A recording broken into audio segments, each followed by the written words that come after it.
এক কথাই দুনিয়া দ্বিতীয় কারো কথা চলবে না। তোমার উঠতে বসতে চলতে ফিরতে জিন্দেগির প্রতিটা মোড়ে মোড়ে প্রতিটা কাজে কাজে তোমাকে মুহাম্মদ রাসূলকে ফলো করতে হবে। তোমার লাইফ স্টাইল রাসূলুল্লাহ হবে, তোমার লেবাস রাসূলুল্লাহ লেবাস হবে, তোমার চুলের স্টাইল রাসূলুল্লাহ চুলের স্টাইল হবে, তোমার ফেসের স্টাইল রাসূলুল্লাহর ফেসের স্টাইল হবে, তোমার সংসার জীবনের স্টাইল রাসূলুল্লাহর জীবনের স্টাইল হবে। তুমি যেখানেই থাকো না কারো দুনিয়া তোমাকে যা বলে বলুক যা, দুনিয়ার পাল্লায় পড়ে তুমি যদি জাহান্নামকে পছন্দ করে নাও তাহলে রাসূল ছেড়ে দাও আলাদা কথা। আর যদি মনে করো দুনিয়া তোমার জাহান্নামে যেতে যাবে না, তোমার সাথ বিপদে দেবে না, তাহলে তওবা করে নাও আজকের দিন থেকে। কাখান থেকে তুমি ব্রেক করো। তোমার জিন্দেগির বাকি জীবনটা হাসবে রাসূলের জন্য, কাঁদবে রাসূলের জন্য, ঘুমাবে রাসূলের জন্য, চলবে রাসূলের জন্য, হাঁটবে রাসূলের জন্য। জীবনের প্রতিটা পাল পাল তোমার রাসূল রাসূল রাসূল রাসূল রাসূল। নবী ছাড়া দ্বিতীয় কাউকে তুমি নেতা লিডার মডেল বানাবে না। আরো জোরে বলুন সুবহানাল্লাহ। নবীকে ভালোবাসি। দুনিয়া কিছুদিনের জন্য এই ময়াজালে জড়িয়ে গিয়ে আখিরাত যেন তোমার আমার অন্ধ না হয়ে যায়। এ নওজওয়ান তরুণেরা যুবকেরা এমা নবী পাকের উম্মত উম্মতি গণেরা, আল্লাহ পাক দুনিয়া জমিনে তোমাকে আমাকে পাঠিয়েছে কিছুদিনের জন্য। সময় যার যখন আছে ডাক দেবে ফিরে চলে যেতে হবে। এই পৃথিবী কারো জন্য চিরস্থায়ী নয়। আল্লাহ যতদিন দুনিয়া জমিনে রেখেছে এই নিঃশ্বাস টানবো আল্লাহর জন্য, এই নিঃশ্বাসটা ছাড়বো আল্লাহর জন্য। এক কথায় আমাদের সুরুষটা আল্লাহ যে কাজ করলে আমরা খুশি হব ওই কাজ তোমাকে আমাকে করতে হবে। কোন কাজটা করলে আল্লাহ খুশি হবে, কোন কাজটা করলে আল্লাহ বেজার হবে, এটা জানাবার জন্য আল্লাহ যুগে যুগে আসমানি কিতাব আর এই কিতাবকে জানাবার জন্য নবী রাসূল পাঠিয়েছে। আমাদের জন্য শতশেষ চূড়ান্ত ফয়সালা আখিরি কিতাব কোরআন শরীফকে পাঠিয়েছে। আর এই কোরআনকে বুঝাবার জন্য আখিরি নবী হযরত মুহাম্মদ রাসূলকে পাঠিয়েছে। আরো জোরে বলুন সুবহান। এখানটা কিছু ইবেরাম বাঁধা যায়, দেখুন এদের গায়ে রোদটা লাগবে না। তাহলে এটা আমাদের জন্য কিতাব। কষ্ট হচ্ছে না তো? হলেও বলবে না হয়নি। তাহলে আমাদের জিন্দেগি কোরআন অনুযায়ী মুহাম্মদ রাসূলের আদর্শ অনুযায়ী কাটাতে হবে, ঠিক না বেঠিক? যদি আমরা কোরআন ছেড়ে রাসূল ছেড়ে দিয়ে এই দুনিয়ার জিন্দেগি জীবন যাপন করি, হয়তো 30 বছর 40 বছর 50 বছর তোমাকে হয়তো আল্লাহ পাকড়াও করলো না, কিন্তু মনে করবে না যে আল্লাহ তোমায় ছেড়ে দিয়েছে। পাকড়াওয়ের জন্য একটা স্পেশাল দিন আছে, সুম্মা নুফিকা উখরা ফাইজা হুম কিয়ামুন ইয়ানজিরুন, যেটা হলো ময়দানে মাহশর, যেদিন মাথার এক বেগদা ইখতিলাফ এক হাত উপরে আল্লাহ সূর্যকে নামিয়ে দেবে। শোনো মন দিয়ে, বর্তমান সূর্য কোথায়? কোটি কোটি মাইল দূরে আছে, এরই তাপে এই হচ্ছে। কি পারবে কেউ আছে 2 ঘন্টা কি 1 ঘন্টায় দেরি থাকতে ফাঁকা মাঠে? বলো পারা যাবে? কিছুক্ষণ পরে মাথা করে চোখ অন্ধকার হয়ে পড়ে যাবে, ঠিক না? তাও কোটি কোটি কোটি কোটি মাইল দূরে সূর্য। ভাবো, এগুলো ভাবো, এটা আল্লাহ ভাবাচ্ছে। এগুলো হচ্ছে কেন? ভাবাবার জন্য, যে তোমাদের চাল চলন, উঠা বসা, কথাবার্তা, লেনদেন, ব্যবসা কারবার, টোটাল লাইফটা মুহাম্মদ রাসূলকে ছেড়ে দিয়ে তোমরা হই হই করছো। কি জন্য আল্লাহ আমাদেরকে পাঠিয়েছে সেটা ভুলে গেছি।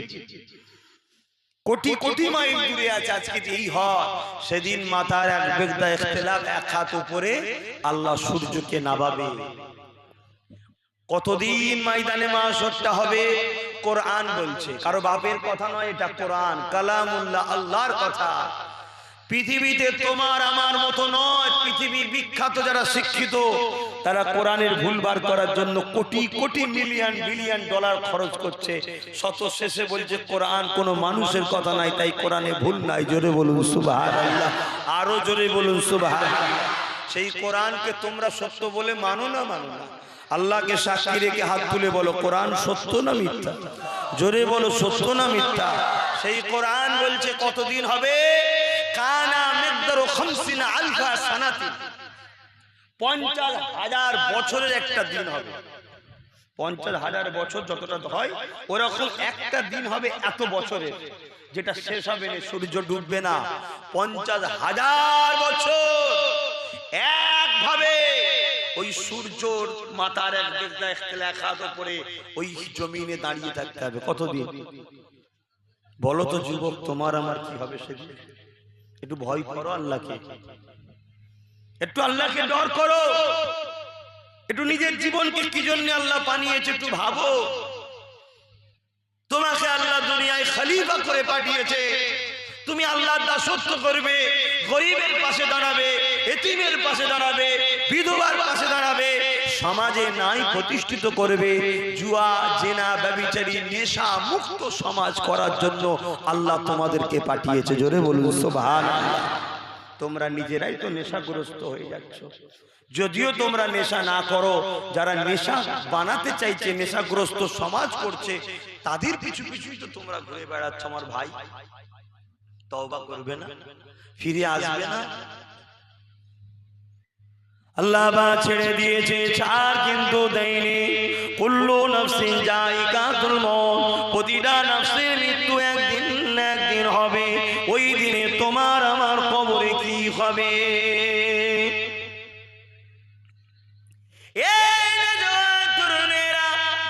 তোমাকে আমাকে তো সবাই মিনহা খালাকনাকুম ওয়া ফিহা নুঈদুকুম ওয়া মিনহা নুখরিজুকুম তারাতান উখরা বলে মুঠো মুঠো মাটি দিয়ে কবরে দিয়ে আসবে। ওই কবরের জমিনটা কেমন হবে আল্লাহ নবী জানিয়ে দিলেন। এই দুনিয়ার জমিনের উপরে যারা আল্লাহ পাকের দাসত্ব করেছে, আল্লাহ ছাড়া অন্য কারো কাছে মাথা নত করেনি, আল্লাহ ছাড়া অন্য কাউকে খালিক রব বলে মানেনি, আল্লাহ ছাড়া অন্য কারো ইবাদত বন্দেগী করেনি, রাসূলুল্লাহ সুন্নাতে জীবন করেছে, জমিনের উপরে শান্তি প্রতিষ্ঠিতর জন্য লড়াই করেছে, নিজের অর্থ দিয়ে, সময় দিয়ে, বুদ্ধি দিয়ে, শরীর দিয়ে, জান মাল দিয়ে এই সমাজের গরিবের পাশে দাঁড়িয়েছে, এতিমের পাশে দাঁড়িয়েছে, বিধবার মর্যাদা দিয়েছে, বড়দেরকে সম্মান দিয়েছে, ছোটদেরকে স্নেহ করেছে, মা বাপকে প্যার করেছে, গ্রামকে নেশা মুক্ত করেছে, জুয়া জেনা ব্যভিচারীতে সমাজকে মুক্ত করেছে, অন্যায়ের বিরুদ্ধে সংগ্রাম করে ন্যায়কে প্রতিষ্ঠিত করেছে। এই রকম মানুষ যখন কবরের জমিনে যাবে, ওর কবরকে আল্লাহ জান্নাতের বাগান বানিয়ে দেবে। আরো জোরে বলুন সুবহান। এর উল্টোটা যদি হয়, বড়দেরকে সম্মান করেনি, মা বাপকে প্যার করেনি, আল্লাহ দাসত্ব করেনি, গান বাজনা জেনা ব্যভিচার সুদ মদ খেয়ে বেরিয়েছে, এবং যারা অন্যায়কারী তাদের সঙ্গে দল করেছে, তাদের পিছনে ঘুরে বেরিয়েছে, তাদের হয়ে গরিবকে লুটেছে, গরিবদের উপরে অত্যাচার জুলুম করেছে। এ আমার যুবক, নিঃশ্বাস যদি এক্ষুনি পুড়িয়ে যায়, সন্ধ্যার পরে মাটি হয়ে যাবে, কি শাহবাগ মাটি হয়ে যাবে। ওই কবরের জমিন আল্লাহ জাহান্নামের গর্ত করে দেবে। সেদিন তোমার আমার পাশে কেউ দাঁড়াবে না। শুনছো আমার ভাইগুলো? বুঝার চেষ্টা করো, মাথা খাটাও। দুনিয়ার এই রং তামাশার নাট্য মঞ্চ পৃথিবী, এই নাটক দেখে তুমি মনে করেছো সত্যি? হ্যাঁ, পাখাল মাছ চেনেন? পাখাল মাছ শুনেছেন তো নাকি? কোথায় থাকে? কিন্তু গায়ে কাটা লাগায়। দুনিয়ায় থাকতে হবে, দুনিয়ার বুড়াই অন্যায় কোনোকে গায়ে লাগালে হবে না। আমার রাসূল কিভাবে জিন্দেগি কাটিয়েছে দেখতে হবে। নবী আমাদের জন্য মডেল। আল্লাহর কোরআন বলছে লাকাদ কানা লাকুম ফি রাসূলিল্লাহি উসওয়াতুন হাসানা। উসওয়াতুন মানে কি? মডেল। শুনছো তো? উসওয়াতুন মানে মডেল।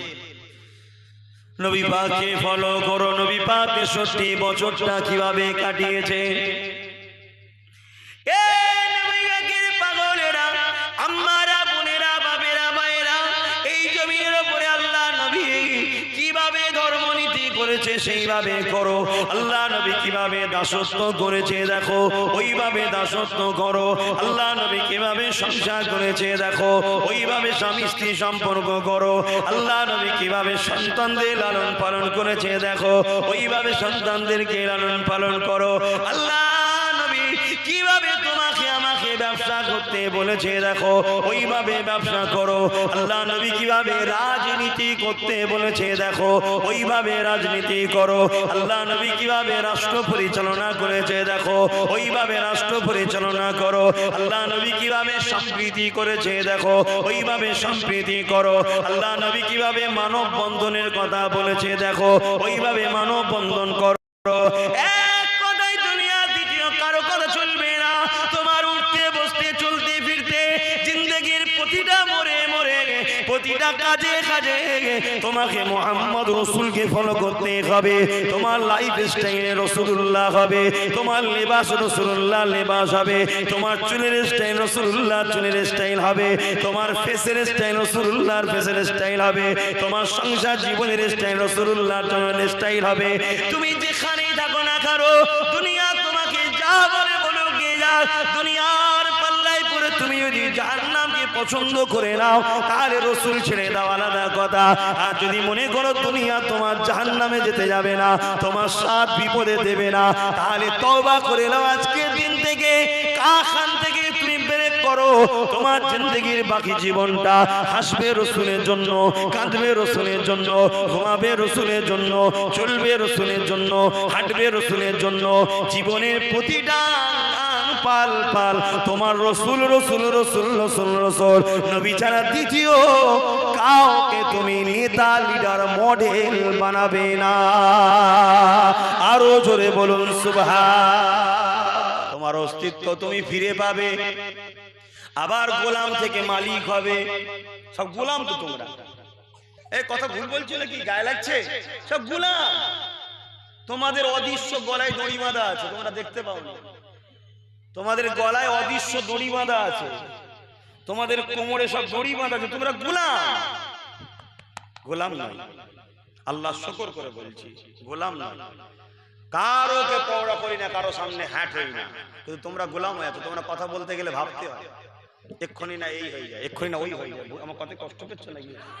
এ থেকে উদ্ধার হওয়ার দরকার আছে না? একটাই রাস্তা, সব ছেড়ে ফেলে দাও, শুধু রাসূলুল্লাহকে ফলো করো। তাতে কে চড়ছে, কে রাজি হচ্ছে, কে বেজার হচ্ছে, কে খুশি হচ্ছে, কে হাসছে, কে কাঁদছে, ওসব ব্রেনে ঢুকালে হবে না। ওসব যদি ব্রেনে ঢুকায় আমি গোলাম হয়ে যাবো। কথা কিছু মাথায় ঢুকছে না? ঢুকে নেই। যদি মনে করো যে রাসূলুল্লাহকে ফলো করতে গেলে তোমার জীবনের রিস্ক আছে, তোমাকে ভাবলে হবে না জীবনের ময়া, তাহলে গোলাম হয়ে গেলে। তুমি জীবনের কাছে গোলাম, তোমার জীবন তোমাকে গোলাম বানাচ্ছে। শুনছো না? শোনেন? তোমাকে হাসি মনে বলতে হবে আমি জীবন দিতে রাজি আছি, তথাপি রাসূল ছাড়া কারণ নাই। জোরে বলুন সুবহানাল্লাহ। তোমার যদি মনে হয় যে রাসূলুল্লাহর পথে চলতে গেলে এক্ষুনি জেল হয়ে যেতে পারে, যা দেশের আবহাওয়া, দেশের যে আবহাওয়া জানেন তো নাকি? অনেক জায়গায় মসজিদে কভার পড়ানো হচ্ছে, দেখেন না? মসজিদকে ঢেকে রাখতে হচ্ছে, বুঝতে পারছেন তো? দেখেছেন না? দেখেন একটু হ্যাকি না বলবেন তো? অনেক জায়গায় ঘটছে, দেখেন না? মসজিদকে নাকি ঢেকে রাখতে হবে। কেন কেন ঢেকে রাখতে হবে? না একদল জালিম নাকি বেরোবে, মসজিদ ভেঙে দিতে পারে। কথা মাথায় ঢুকছে না? ঢুকে না? চিন্তা করো, এতটা গোলাম হয়ে গেছি যে জালিম দাদাগিরি দিচ্ছে, কোনো সমস্যা নেই, আমি আমার জায়গায় আমার মসজিদকে আমাকে ঢেকে রাখতে হচ্ছে। আরে গোলাম নয় তো, গোলাম বলেই তো মেনে নিতে হচ্ছে। আর গোলাম যদি না হতো, একটাই আওয়াজ বেরোতো, একটাই কথা বেরোতো, মসজিদে আজানের টাইমে আজান হবে, নামাজের টাইমে নামাজও হবে, মসজিদ খোলা থাকবে। কারো যদি মসজিদ দেখে বুকে ব্যথা হয়, সে চোখে পর্দা করে লিখ, মসজিদ মসজিদের জায়গায় থাকবে। জোরে বলুন সুবহানাল্লাহ। কিন্তু কপাল ফাটা, আমরা গোলাম হয়ে গেছি।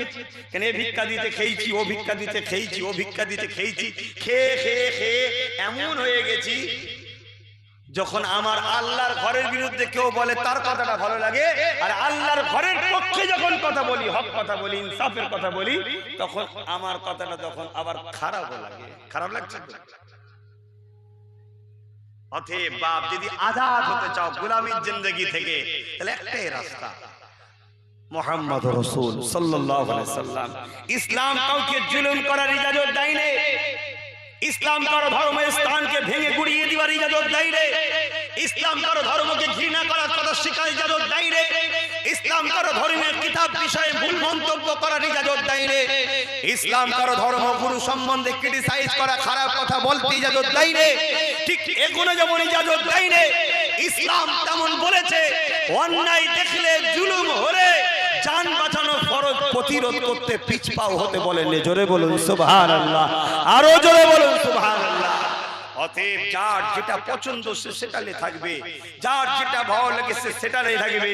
তার বিরোধী করার ইজাজত ইসলাম দেয়নি। বিরোধী আমরা করিনি, করতে পারবো না।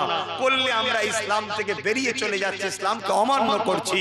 এটা যেমন সত্য, ঠিক তেমনি আমার ঘরে ঢুকে কেউ আমার মা বোনের গায়ে হাত দেবে, চুপ করে দেখবো, এটা মেনে নিবাটাও ইসলাম ইজাজত দেয়নি।